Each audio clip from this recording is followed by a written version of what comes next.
আজ আমার এই গরম গরম ধোয়া ওঠা কাচকি মাছের রেসিপিটা আমি কিভাবে বানালাম সেইটাই তোমাদের সঙ্গে আমি শেয়ার করব। স্কিপ না করে তাহলে তোমরা আমার পুরো ভিডিওটাকে দেখতে থাকো এবং তোমাদের ভিডিওটা কেমন লাগলো তোমরা কিন্তু আমাকে কমেন্ট বক্সে অবশ্যই জানাবে। কেন কি আমি তোমাদের প্রত্যেকে কমেন্ট পড়ার জন্য কিন্তু অধীর অপেক্ষায় প্রত্যেক দিন বসে থাকি। তোমরা কেউ কমেন্টই করো না আমাকে, তোমরা আমাকে প্লিজ কমেন্ট করো যাতে আমি আরও ভালো ভালো রেসিপি তোমাদের সামনে আমি নিয়ে আসতে পারি। আর তোমরা যে যেখান থেকে রেসিপিটাকে দেখছো তাকে অসংখ্য ধন্যবাদ। এবার আমি কড়াইতে দিয়ে দিয়েছি সর্ষের তেল। সর্ষের তেল গরম হয়ে গেছে, এর মধ্যে দিয়ে দিলাম কালো জিরা ফোড়নের জন্য।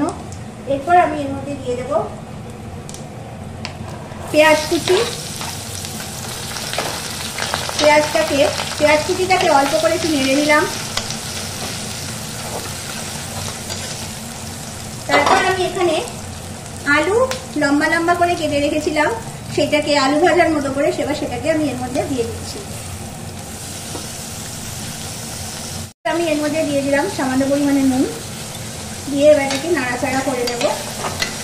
নাড়াচাড়া করে গ্যাস কমিয়ে এটাকে আমি ঢাকা দিয়ে রেখে দেবো।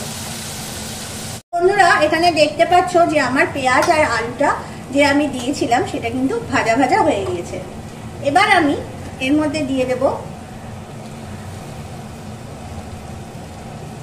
সর্ষে বাটা, দিয়ে ভালো করে একটু কষিয়ে নেব। তবে সর্ষে বাটা তো বেশি কষানোর দরকার পড়ে না। এবার আমি এর মধ্যে দিয়ে দিচ্ছি কাচকি মাছ গুলোকে এর মধ্যে আমি দিয়ে দিচ্ছি। কাচকি মাছ তোমরা ইচ্ছা করলে একটু সাঁতলেও নিতে পারো, তবে না সাঁতলালেও কোনো অসুবিধা হয় না।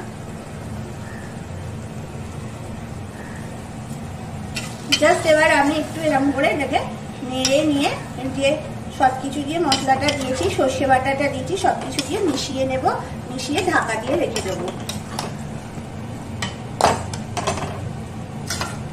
তো আমাদের এখানে রান্নাটা কিন্তু কমপ্লিট। দেখতে পাচ্ছ রান্নাটা হয়ে গিয়েছে। যখন এক পিঠ হয়ে যাবে তখন আরেক পিঠ উল্টে দিতে হবে, ঠিক এইভাবে। ব্যাস আমাদের রান্না কিন্তু কমপ্লিট। এবার আমি এটাকে গরম গরম সার্ভ করবো।